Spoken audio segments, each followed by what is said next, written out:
So you wonderful students are quick. So let me see here. I'll ask, let's see, Harmony. Do you think Jocasta believes in fate?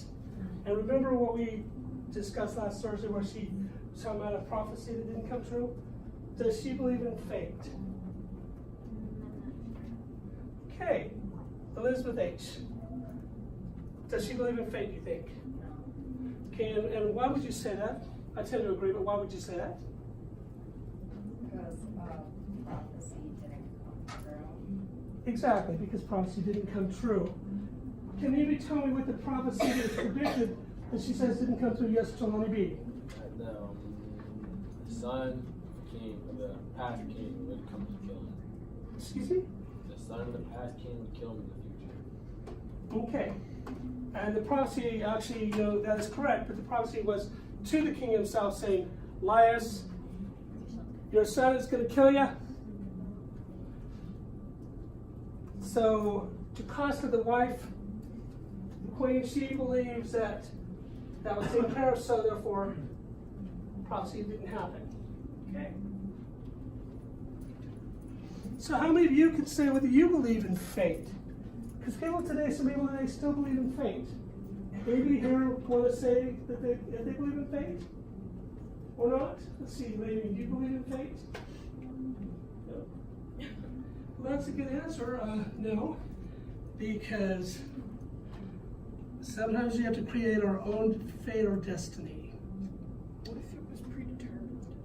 Well, that predetermined would be fate. If it's predetermined, that would be fate. So if something's predetermined, say you're predetermined, you're a great student, say you're predetermined to get a B plus in this class. Okay. That would be like I had determined, or somebody with power had determined, Jonathan's going to get this. What if that was predetermined? Well, there's a lot of what ifs. Okay. So now, this is not a what if. Jonathan, can I have you read the first standard, that's RL 910.2, please? Loud enough to where we can all hear it. Can you read it out loud for us? Oh, the top one? The top one, yes. Okay, I didn't hear my okay. Sorry. Determine a theme or central idea of a text and analyze in detail its development over the course of the text, including how it emerges and is shaped and refined by specific details. Provide an objective summary of the text. And how do you do that? That's a standard that we all have been kind of talking about almost all year, but that's a standard that the state requires us to be able to do. So how would you determine a theme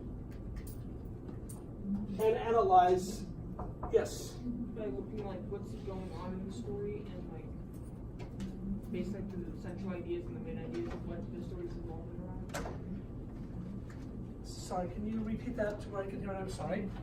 I said try to find the main idea by looking at the text and then find like how the story's moving around the central ideas. Well, yeah, so how would you do that, though? How would you do that? Because, yeah, you analyze a story, you read the story. I mean, yeah, we have to be able to read the story. So how would you do it? I mean, so we're giving you some tools on how to read. Annotation is one of them. Annotation, and like I said, it's harder to do with what we've got here online because it's hard to underline and to circle and to put notations, but annotate this story. What else? What other term do we use besides annotation to help us determine? Starts with a C. Critical thinking. That too, but close reading. Critical thinking, yes. The goal for all of this is that we all become able to be critical thinkers.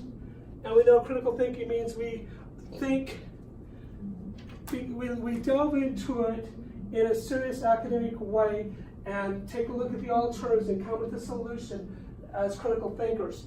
Whereas being critical of somebody is like, you look at somebody and you're just criticizing the way they look, the way they dress, the way they smell, whatever.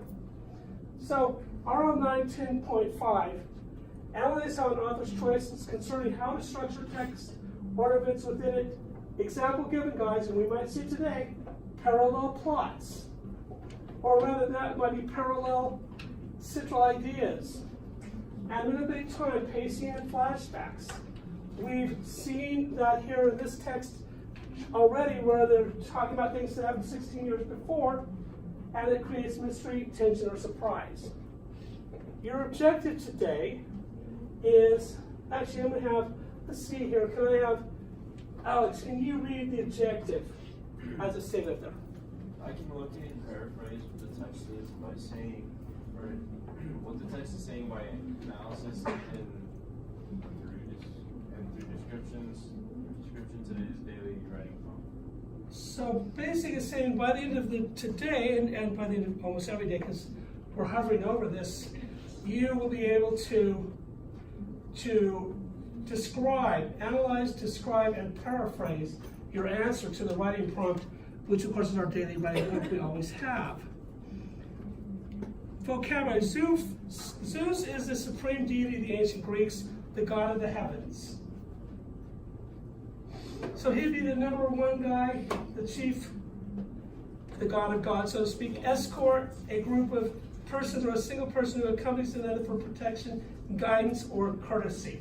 So when you guys came to school for the first time, to the high school, somebody escorted you around. They gave you a tour, or at least they pointed out to where you'd go. So you might have an escort where they're walking you around and saying, this is where the library is, this is where the cafeteria is. A herald is a royal or official messenger. Now we're going to start by me giving you an example of paraphrasing. Some people, I think, and worry that they paraphrase by taking words out. So they take words out of the thing, and so instead of saying Apollo's plan, you could say God's plan. You changed it, you changed the words, you paraphrase. Yes and no, but not the paraphrasing that we're talking about. Paraphrase is where you're changing it to where you're putting your own words so that we know that you know what you're talking about. So here, this is from the text. And so Apollo's plan that he become the one who killed his father didn't work.